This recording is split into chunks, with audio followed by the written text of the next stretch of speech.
Guys, welcome to Vision Day classes the way to success. मैं सुशांत राय, आपका chemistry का teacher. I hope so कि आप लोग क्या होंगे, घर में मज़ेदार होंगे, मस्त होंगे और क्या कर रहे होंगे, पढ़ रहे होंगे, जो कि सबसे इंपॉर्टेंट वर्क है आपका।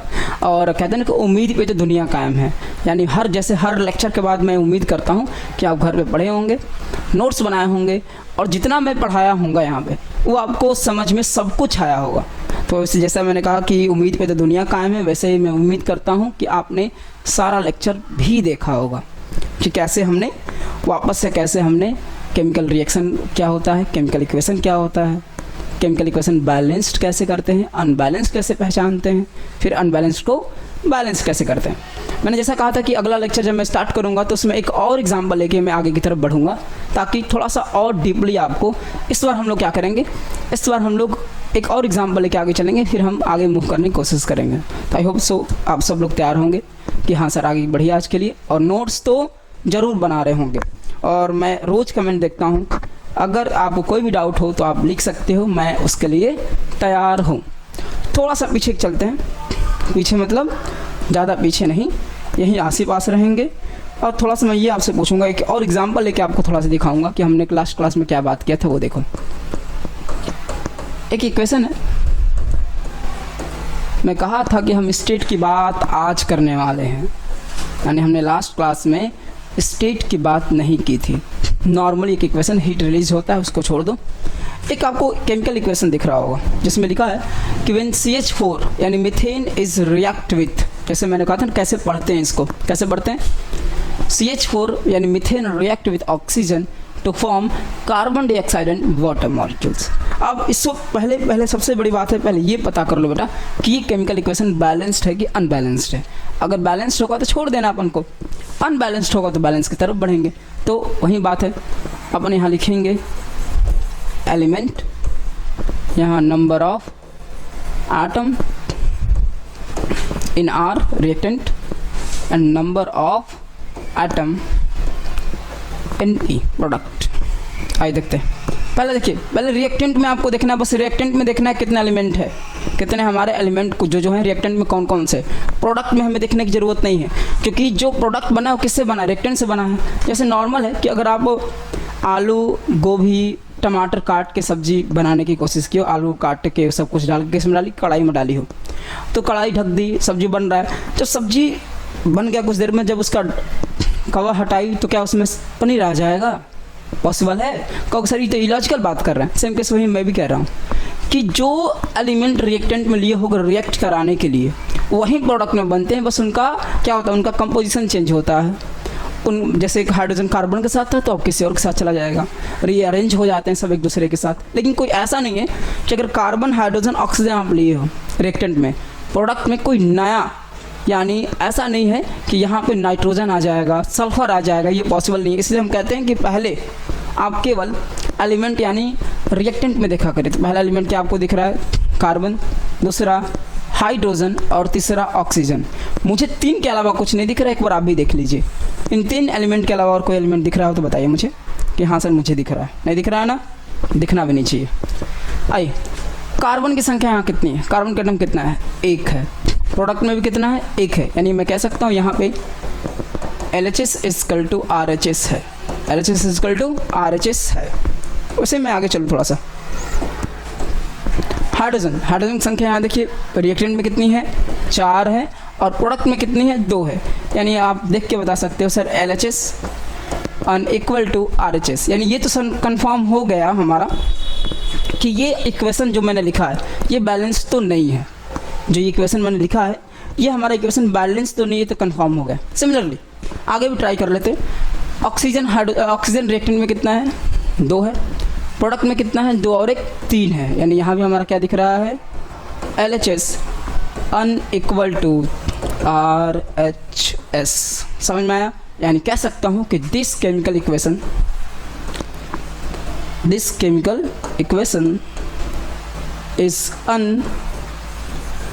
Balanced chemical equation.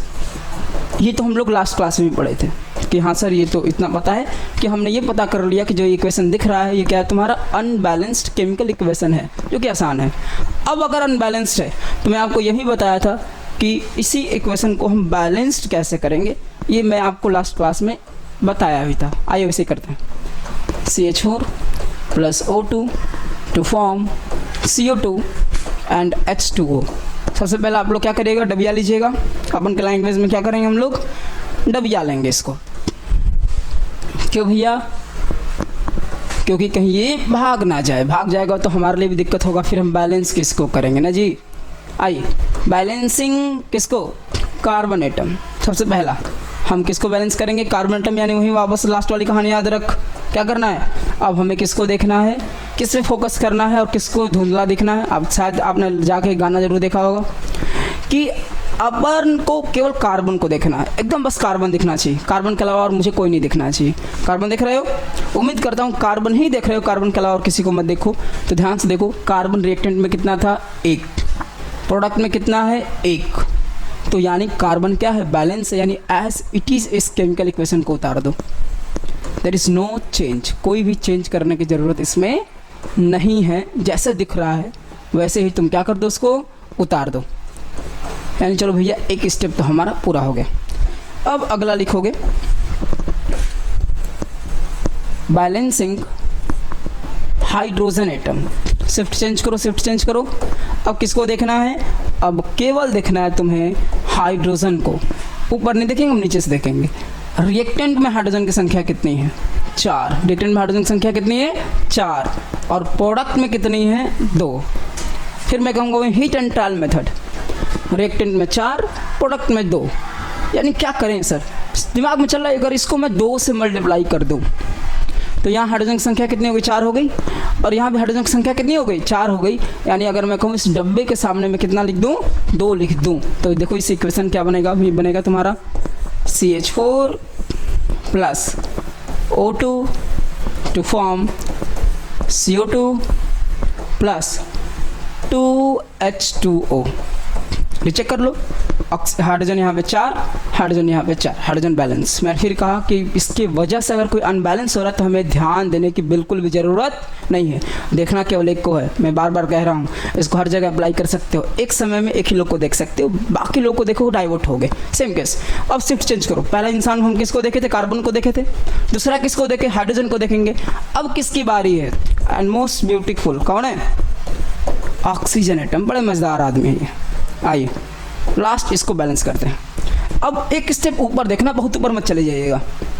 यहाँ देखो ध्यान से, ऑक्सीजन की संख्या रिएक्टेंट में कितनी है, कोई देख के बता देगा बच्चों, कितना है, 2 है। लेकिन यहाँ देखो, यहाँ कितनी हो गई, 2 यहाँ है और 2 यहाँ, डब्बे के सामने 2 है, यानी डब्बा पे 2 मल्टीप्लाई है, यानी हर जगह 2 मल्टीप्लाई है। यानी यहाँ भी ऑक्सीजन कितना हो गया, 2, यानी 2 + 2 कितना, 4।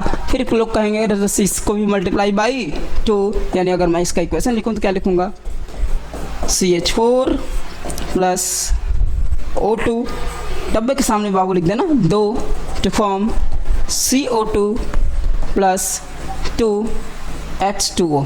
अब अगर ध्यान से देखो तो मैं कहूँगा कि देखो हमने तीनों स्टेप में सबको बैलेंस कर लिया कि नहीं।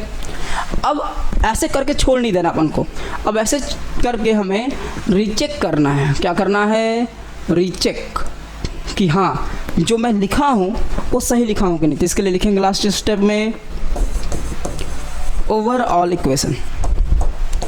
एक बार चेक कर लो पहले। चलो, कार्बन कितना है, रिएक्टेंट में कार्बन कितना है, 1 है। प्रोडक्ट में कार्बन कितना है, 1 है। Carbon carbon balance, shift change करो हाइड्रोजन पे। हाइड्रोजन कितना है, रिएक्टेंट में हाइड्रोजन कितना है, 4। हाइड्रोजन कितना है, 4। प्रोडक्ट में भी कितना, 2 2 जा 4, 4। Hydrogen balance. ऑक्सीजन देखो 2 2 जा 4 और यहाँ भी देखो 2 यहाँ 2 यहाँ, यानी बैलेंस। यानी ओवरऑल हमारा केमिकल इक्वेशन बैलेंस है। अब डब्बा हटाने की बारी, यानी CH4 plus 2O2 to form CO2 plus 2H2O। अब मैं कहूँ कि ये जो इक्वेशन में लिखा हूँ ये पूरी तरह से बैलेंस्ड है, सही है। तो कहोगे नहीं सर, अभी तो आपने कहा था कि जब तक मैं पूरा स्टेट नहीं लिखूँगा, फेज़ नहीं लिखूँगा, इसको हम पूरी तरह से क्या नहीं मान सकते, क्या नहीं मांग सकते, इसको बैलेंस्ड नहीं मांग सकते हम। मतलब बैलेंसिंग के 2 स्टेप है, पहला स्टेप हम लोग क्रॉस कर गए जो इम्पोर्टेंट था। और लास्ट क्लास में अगर आपको याद होगा तो मैं इसमें कहा था, आई होप सो कि आपने ये स्क्रीनशॉट ले लिया होगा। जैसे मैंने कहा था बैलेंसिंग का थोड़ा ध्यान दीजिएगा, CH4 plus 2O2 to form CO2 plus 2H2O। तो आपने कहा था लास्ट क्लास में सर कि ये जो नंबर है कुछ नहीं तो 1 1 2 1 एंड 2, इसको हम लोग किस नाम जानते थे? Stoichiometric coefficient, metric coefficient. इसका काम क्या होता है? To balance the chemical equation, to balance the chemical equation. अब देखो इसको हम ना अमाउंट ऑफ सब्सटेंस को ही रिप्रेजेंट करता है, या लिख सकते हो कि it represent the amount of substance. ये बड़ी बेहतरीन बात लिख रहा हूँ, ध्यान समझना। अमाउंट ऑफ सब्सटेंस समझ में आए तो बताना। अमाउंट ऑफ सब्सटेंस को हम एक लाइन में क्या कह सकते हैं? मोल। क्या कह सकते हैं इसको? मोल। मोल क्या होता है मैं बड़े अच्छे तरीके से अगली क्लास में या ज़रूरत पड़ेगी तो मैं तुमको पढ़ा दूंगा। अभी पहले ध्यान समझो मैंने क्या बताया। स्टोइकोमेट्रिक कोएफिशिएंट का मतलब क्या होता है? इंपॉर्टेंस क्या होता है? To balance the chemical equation. Normally chemical equation को बैलेंस करने में करते हैं। And it also represent the amount of substance. समझाने के लिए मैं दिखाता हूँ तुमको कि मैं क्या लिखा था। देखो अगर इसको मैं दोबारा लिखूं CH4 plus 2O2 to form CO2 plus 2H2O, मतलब समझिएगा बेटा, यानी आप ये कह रहे हैं कि आपने 1 मोल मीथेन लिया है। अमाउंट ऑफ सब्सटेंस लिखा हूँ मैं, 1 मोल मीथेन कितने मोल? हमारे 2 मोल ऑक्सीजन के साथ रिएक्ट किया। ध्यान समझिएगा, 1 mole of methane is react with the 2 mole of oxygen to give 1 mole of carbon dioxide and 2 mole of H2O। ऐसे भी इसको रीड कर सकते हैं। 11th में बताया जाएगा आपको कि यानी हमारा ये अमाउंट ऑफ सब्सटेंस, ये मोल ही बताता है कि 1 मोल कार्बन मीथेन को हम 2 मोल ऑक्सीजन के साथ रिएक्ट कराएंगे तो हमारा 1 मोल कार्बन डाइऑक्साइड और 2 मोल H2O प्रोड्यूस करता है। यानी स्टोइकोमेट्रिक कोएफिशिएंट का मतलब होता है ये डिटरमाइन करता है, बताता है हमें कि भैया इतना मोल हमारा रिएक्ट किया जा रहा है नॉर्मल। यानी हमने पूरी बैलेंसिंग की, हमने 2 स्टेप में बैलेंसिंग करते हैं। पहला स्टेप हम नंबर ऑफ एटम बैलेंस करते हैं, फिर दूसरा हम स्टेट लिखते हैं, तब हम कहते हैं कि हमारा जो केमिकल इक्वेशन है वो क्या है? बैलेंस्ड हो गई पूरी तरह से। यानी अब हमारी जो बची है, यह आई होप सो ये समझ में आ गया हो, नहीं आएगा तो कमेंट करना, मैं दोबारा इसको अच्छे 1-2 और एग्जाम्पल लेकर समझाने की कोशिश करूँगा। अब तुम्हारे दिमाग में चल रहा हो सर कि बैलेंसिंग का दूसरा स्टेप बता दीजिए। फिर बैलेंसिंग का दूसरा स्टेप बताइए, स्टेप 2। अब हमने एक स्टेप क्लॉज किया, अब होगा है ये कि write down the physical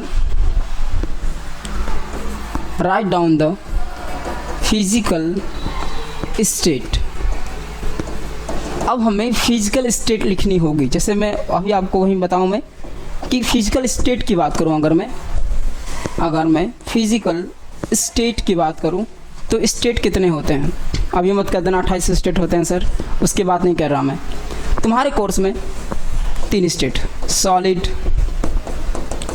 liquid और गैस। अब वो कहोगे प्लाज्मा, बोस, आइंस्टीन, कंडेंसेट, तो वो यहाँ के लिए नहीं, बस यहाँ इतना याद करो, गैस।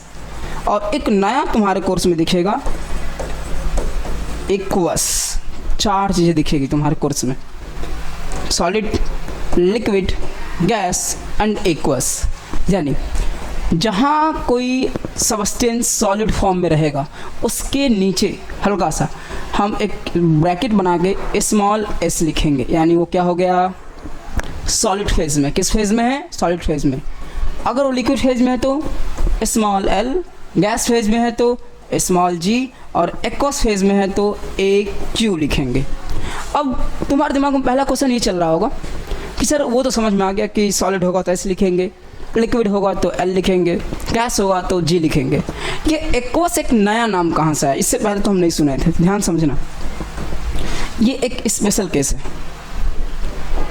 स्पेशल केस है, यानी स्टार कर सकते हैं, यानी जहाँ पे water is act as a solvent, जहाँ पे पानी, स्पेशली पानी की बात कर रहा हूँ मैं, वाटर, जहाँ पे हमारा पानी पानी, केवल पानी सॉल्वेंट की तरह काम कर रहा हो, वहाँ पे हम क्या लिखेंगे, एक्वस। लेकिन जहाँ पे लिक्विड लिख दिया गया बेटा, यहाँ का मतलब कुछ भी हो सकता है, बेंजीन, एसीटोन, अल्कोहल, कुछ भी हो सकता है, किसको छोड़ के, वाटर को छोड़ के। सिमिलरली जैसे मैं एग्जाम्पल लेके समझाता हूँ, आपने कॉपर सल्फेट का क्रिस्टल लिया, एक टेस्ट ट्यूब में कॉपर सल्फेट का क्या लिया आपने, क्रिस्टल लिया,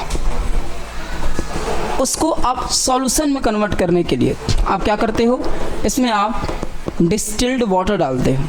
क्या डालते हो, डिस्टिल्ड वाटर, यानी वाटर यहाँ डाला, वाटर यहाँ एक्ट एज ए सॉल्वेंट, और जहाँ हमारा वाटर सॉल्वेंट की तरह काम करेगा, जहाँ वाटर हमारा सॉल्वेंट की तरह काम करेगा, उसके नाम के नीचे यानी लिखते हैं CuSO4AQ। इसका मतलब समझ जाना कि कॉपर सल्फेट में क्या मिलाया गया है, पानी। अगर मैं तुमसे वही कहूँ तुमसे कि जो मैं अभी कह रहा था कि मान लीजिए कि यहाँ कुछ सब्सटेंस दूँ, X Y Z A B C।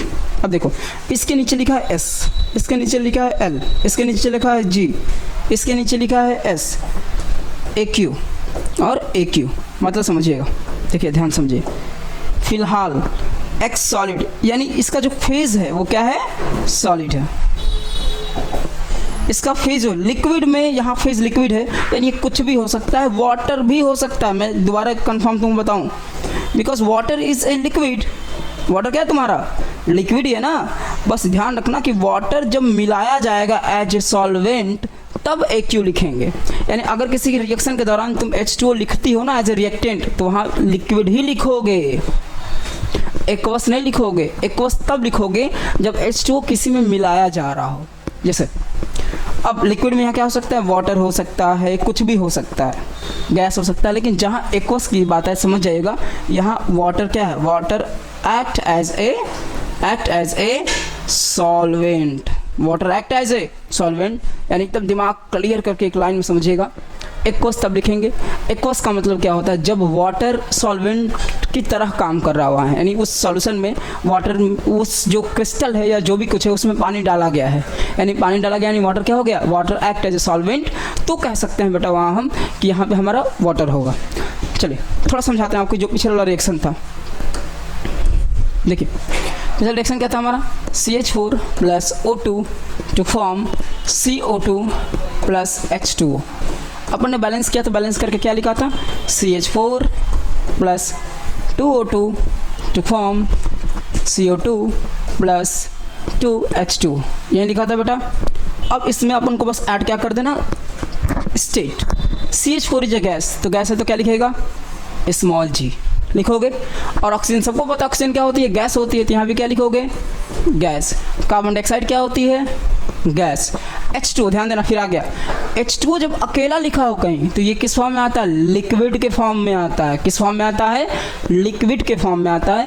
यानी ये तुम्हारा अब जाके ये केमिकल इक्वेशन क्या हो गया, तुम्हारा बैलेंस्ड केमिकल इक्वेशन हुआ। क्या हुआ, बैलेंस्ड केमिकल इक्वेशन। इससे पहले जब तक आप स्टेट नहीं लिखे थे, this is not the balanced chemical equation. I hope so clear है। एक और एग्जाम्पल लेके समझाता हूँ। जैसे मान लीजिए यहाँ पे आपने लिखा CaO + H2O, ध्यान समझना। जैसे कह सकते हैं CaO, हाँ तो क्या बनेगा, ध्यान समझना क्या बनेगा। यहाँ पे CaO किस फॉर्म में है, तुम्हारा सॉलिड फॉर्म में है। H2O अकेले क्या है, लिक्विड फॉर्म में है। लेकिन जैसे अब यहाँ पे मंत्र समझो, यानी ये है CO, यानी क्या है, क्विक लाइम। क्या है बेटा, क्विक लाइम। क्विक लाइम पढ़े होगे, कैल्शियम ऑक्साइड, नाम इसका क्या है, कैल्शियम ऑक्साइड। और इसे हिंदी में हम लोग क्या कहते हैं, चूना कहते हैं। क्या कहते हैं, चूना। हर बच्चा देखा होगा, हर इंसान देखा होगा अपने लाइफ में एक बार जरूर। और यहाँ H2O अकेले है तो किस फॉर्म में होगा, हमारा लिक्विड फॉर्म में होगा। जैसे यानी सब कहेंगे कि हमने चूना में क्या डाला, पानी डाला, ये बनता है तुम्हारा CaOH का होल ट्वाइस, जिसका नाम है स्लैक्ट लाइम। क्या नाम है इसका, स्लैक्ट लाइम। स्लैक्ट लाइम यानी एक और नाम है इसका कैल्शियम हाइड्रो ऑक्साइड। अब ध्यान देना, इसका स्टेट बताओ क्या होगा। इसका स्टेट क्या आप लिख सकते हो तुम, देखो ध्यान समझो। एक सॉलिड था और सॉलिड में पानी मिलाया गया है और water act as a, here यहाँ एक्ट क्या कर रहा है, सॉल्वेंट। तो इसका नाम क्या हो जाएगा, क्यू, क्या हो जाएगा AQ। एक बार बैलेंस कर लो, कैल्शियम एक, ऑक्सीजन यहाँ पे 2, ऑक्सीजन 2, हाइड्रोजन 2, यानी केमिकल इक्वेशन बैलेंस्ड। ये समझना, ये अंतर है लिक्विड और एक्वस के फॉर्म में, समझ में आया। एंड आज हमने क्या देखा, केमिकल रिएक्शन का हमने देखा, केमिकल इक्वेशन का बैलेंस फॉर्म देखा। बैलेंस फॉर्म के बाद हमने बताया कि स्टोइकियोमेट्रिक कोएफिशिएंट का वर्क क्या है। फिर हमने बताया कि जब तक हम फेज नहीं लिखेंगे, जब तक हम स्टेट नहीं लिखेंगे, वो हमारा केमिकल इक्वेशन पूरी तरह से बैलेंस्ड नहीं होगी। बात समझ में आया। यानी हमने लास्ट क्लास में यहाँ तक हमने सब कुछ देखा। फिर अगली क्लास में हम इसके आगे बढ़ने की पूरी कोशिश करेंगे और उम्मीद करेंगे आपको ये पूरा लेक्चर समझ में आया होगा और नोट्स आप क्या कर रहे होंगे, बना रहे होंगे। चलिए फिर दैट्स ऑल टुडे, आज के लिए बस इतना रखते हैं। फिर मुलाकात होगा आपसे अगली क्लास में, तब तक के लिए थैंक यू सो मच। जय हिंद।